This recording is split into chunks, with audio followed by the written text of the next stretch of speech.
دنیا جہان میں نیکسٹ جو خبر ہے وہ ٹرانسپورٹس کے حوالے سے ہے۔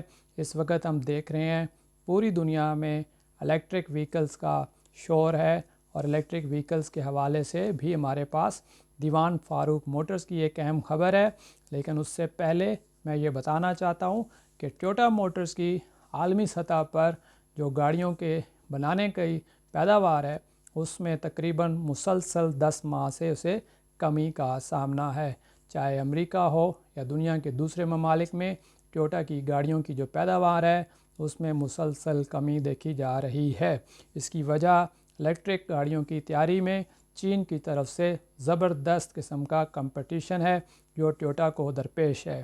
نیکسٹ خبر دیوان فاروق موٹرز کے بارے میں ہے، جو پاکستان میں الیکٹرک ٹرک کی تیاری کا کام شروع کرانے جا رہا ہے، اور ان کے جو ٹرک ہیں یہ ڈیزل سے چلنے والے شہزور کی ساخت پر مبنی ٹرک ہیں جو ایک ہی چارجنگ میں 300 کلومیٹر تک چلنے کی صلاحیت رکھتے ہیں۔ یہ دیوان فاروق موٹرز کی طرف سے ایک اہم پیش رفت سامنے آئی ہے، اور دیوان فاروق موٹر نے اس حوالے سے حکومت پاکستان سے ٹیکسوں میں نرمی کا مطالبہ بھی کیا ہے تاکہ الیکٹرک وہیکلز کی تیاری میں انہیں کچھ سہولت مہیا ہو سکے۔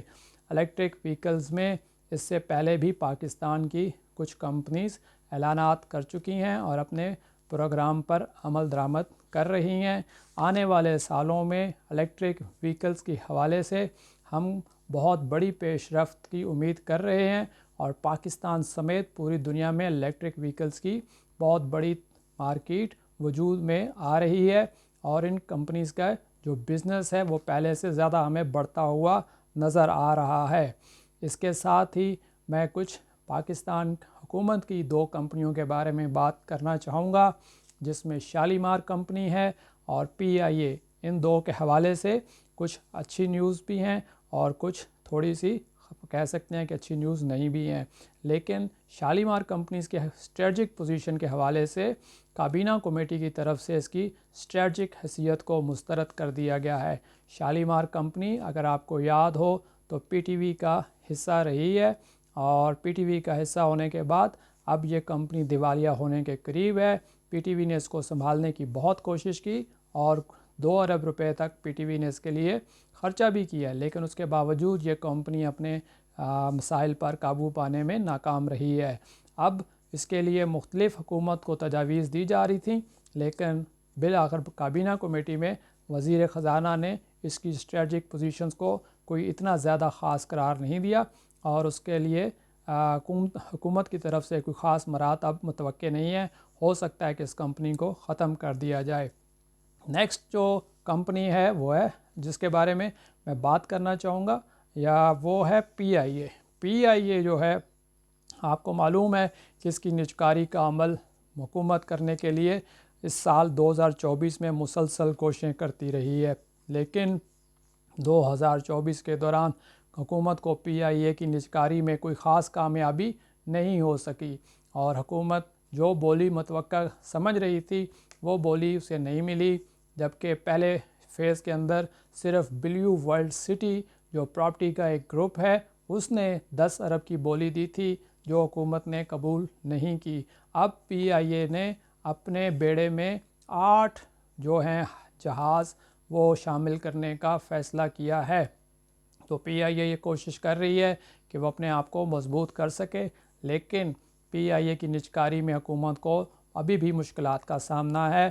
اب حکومت دوسرے فیز کا فیصلہ کر چکی ہے کہ دوسرے فیز میں اس کی بہتر بولی کے لیے مزید کوششیں کی جائیں گے، اور حکومت کامیابی کی امیدیں لگائی ہوئی ہے۔ اگر کوئی اس حوالے سے مثبت پیش رفت ہوتی ہے تو یقینی طور پر PIA کے شیئر پر بھی اس کا بہت زیادہ اثر پڑے گا۔ نیکسٹ ہم جس خبر کے بارے میں بات کر رہے ہیں یہ OGDCL کی ہے۔ OGDCL نے سندھ کے ضلع ٹنڈو اعلیٰ یار میں اپنے کنویں کی بحالی کا کام مکمل کر لیا ہے۔ OGDCL کی پیداوار میں سے مثبت اضافے کی امید ہے، اور OGDCL کا شمار پاکستان کی بڑی کمپنیز میں ہوتا ہے جو مسلسل پروفٹس بنا رہی ہیں، اور ان کمپنیز کے ڈیویڈنڈز بھی مسلسل انویسٹرز کو ملتے رہتے ہیں، تو اس حوالے سے OGDCL جو ہے وہ مسلسل اچھا پرفارم کرتی ہوئی نظر آ رہی ہے۔ تو یہاں پر میں تھوڑا سا آپ کو یہ بتاتا جاؤں کہ اس وقت پاکستان میں جو کرنسی کی سچویشن ہے، ڈالر کے مقابلے میں روپیہ تھوڑا سا مضبوط ہے اور مضبوطی کے ساتھ کھڑا ہے۔ ابھی لاسٹ سیشن کے اندر تقریباً 0.04 پیسے کا اضافہ آیا ہے۔ پچھلے ایک سال کے دوران روپیہ کافی مضبوطی کے ساتھ ڈالر کا مقابلہ کر رہا ہے۔ لاسٹ میں ہم 2 سوالات لیں گے جو ہمارے کمنٹس میں ہمیں آئے ہیں، باقی تو ہم جتنے سوالات آتے ہیں ان پر ایک پوری الگ سے ویڈیو بھی بنا دیں گے، لیکن اس ویڈیو میں ہم 2 سوالات شامل کر رہے ہیں۔ اس میں آصف اشتیاق نے ایک سوال کیا ہے کہ فوجی فوڈ کی جو PE ہے یہ بہت زیادہ ہے، 62 روپے وہ بتا رہے ہیں، تو اس کو کیوں خریدا جائے؟ تو اس حوالے سے میں ان سے ایک بات کرنا چاہتا ہوں کہ دیکھیں، اگر آپ 2020 کے اندر فوجی فوڈ کی EPS دیکھتے تو یہ -3.72 پہ تھی۔ آج فوجی فوڈ کی EPS مسلسل بڑھتے ہوئے پلس میں آ چکی ہے اور تقریباً 0.50 پر ہے۔ جس وقت ہم کسی ایسی کمپنی کو دیکھتے ہیں جو مسلسل نقصانات کرنے کے بعد کئی سالوں کے بعد اب اپنے مسائل پر قابو پا چکی ہے اور اس کی EPS مسلسل بڑھ رہی ہے، تو اس وقت ہمیں اس کی خریداری کرنی چاہیے، کیونکہ کمپنی پازیٹیو ہو چکی ہے اور نیکسٹ آنے والے سالوں میں مزید پازیٹیو ہوتے ہوئے نظر آ رہی ہے۔ اگر ہم اس وقت میں اس کی خریداری کریں تو ہمیں اس کی انویسٹمنٹس پر فیوچرز میں بہت اچھے اور بڑے بڑے ریٹرنز متوقع ہیں۔ اگر آج PE 62 ہے تو آج سے 4 سال پہلے اس کی PE اگر آپ دیکھیں تو وہ بہت زیادہ تھی، لیکن ٹائم ٹو ٹائم یہ کم ہوتی ہوئی نظر آ رہی ہے اور آنے والے ٹائم پیریڈ کے اندر مزید کمی دیکھی جا سکتی ہے۔ اس لیے اسے ٹائم ٹو ٹائم ہمیں انویسٹمنٹ اپنی کرتے رہنا چاہیے، کیونکہ کمپنی اب پروفٹس میں آ چکی ہے اور اس کے پروفٹس میں مزید اضافہ متوقع ہے۔ امید ہے کہ یہ سوال ان کے جواب ان کو مل گیا ہوگا۔ نیکسٹ ملک صفدر صاحب نے ہم سے یہ سوال کیا ہے کہ بڑی قیمت یا چھوٹی قیمت کے شیئرز میں سے کن شیئرز کو خریدنا چاہیے؟ تو یہاں پہ میں ان کو ایک جواب جو بتا رہا ہوں وہ یہ ہے کہ بڑی قیمت ہو یا چھوٹی قیمت کا شیئر، قیمت ایز سچ اتنا میٹر نہیں کرتی جتنا کمپنی کی پرفارمنس، فنڈامنٹلز مضبوط ہونا بہت ضروری ہیں۔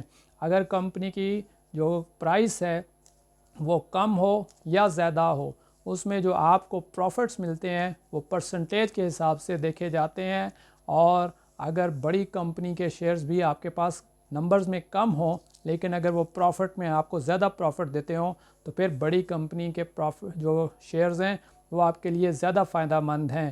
تو دیکھا یہ جاتا ہے کہ چھوٹے قیمت کے شیئرز ہیں یا بڑی قیمت کے شیئرز ہیں، ان میں سے ہمیں کون سی کمپنی کے جو پروفٹس ہیں وہ پرسنٹیج میں ہمیں زیادہ فائدہ مند ثابت ہوتے ہیں۔ تو آج ہم نے یہ 2 سوال لیے ہیں، آگے آپ آنے والی ویڈیوز میں بھی اپنے سوالوں کے جوابات دیتے رہیں گے۔